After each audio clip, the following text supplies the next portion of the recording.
So there's one tricky question that gets asked in job interviews that I notice a lot of people get wrong or don't answer as well as they could. And if you know how to answer this question correctly and authentically, you can actually get a lot of information about what it's like to work at the company, that insider information. So I want to break that down for you today. By the way, I'm JT. For the last 20 years, I've been helping thousands of people get new, better paying jobs. And I used to work in staffing and recruiting. So what I do is give you the opponent's playbook. I help you understand what they're really thinking and why they're asking these things in job interviews, like this tricky question, which is, tell me what you're looking for in an employer. What's the ideal company that you'd like to work for? Now, that sounds like an awesome, positive question. Like, oh, they really care what I think.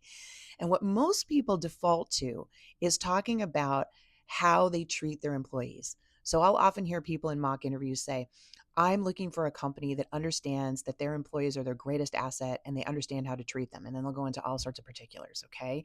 Now, on the surface, that might sound like a great answer. They asked you and you told them. But what you're really doing in that moment, and the reason they ask you this question, is revealing what bothered you most about your last job, right? So, how did you feel disrespected or dissed? Because what you tell them you want in your ideal company is something you haven't been getting.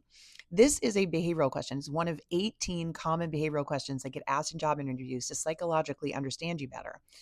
And the reason I would not advise you to do this and why I coach my clients not to give this answer is because it shows how much emotion you are feeling about your previous employer and the expectations you have around that. Here's the truth. You are a business of one. You are a service provider and you are selling your services to the employer. This is a business transaction. And when you can view it that way and talk about it that way, they're going to respect you a lot more for it, right? They already know you're leaving your company because you're not happy. They know that you wouldn't be on the job interview if you didn't, right? So it's not that they don't want to treat you well. It's just that you're missing an opportunity here to give an answer that could actually get you some pretty important information. And that's what I want to show you next, right?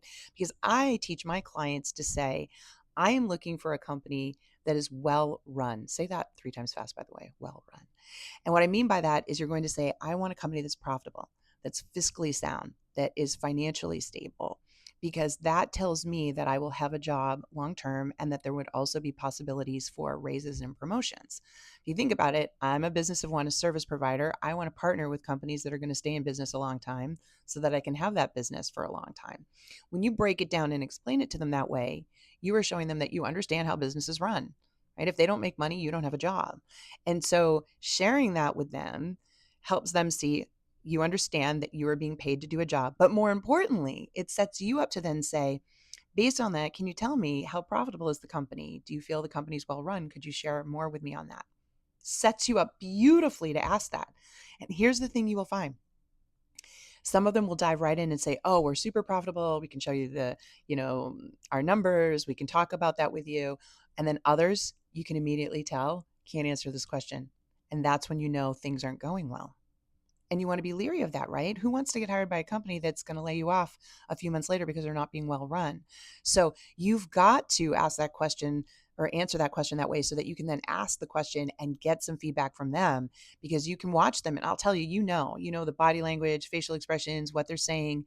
If something's not right, you'll pick up on it. And wouldn't you rather know that now sooner than later?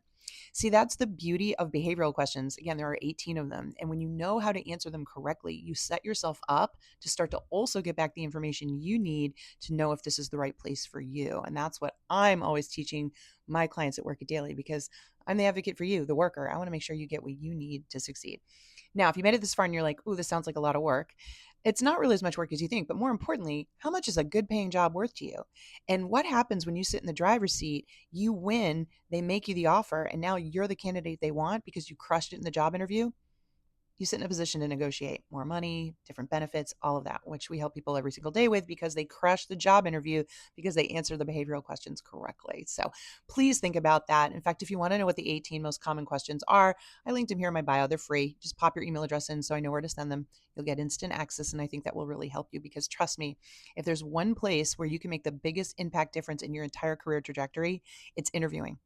The stronger you are at interviewing, the better opportunities you get, the more money you get. And it all plays out for itself in the long run. So it's really worth it to invest the time and energy in that, okay? Keep the questions coming, everyone. Good luck. Go get them.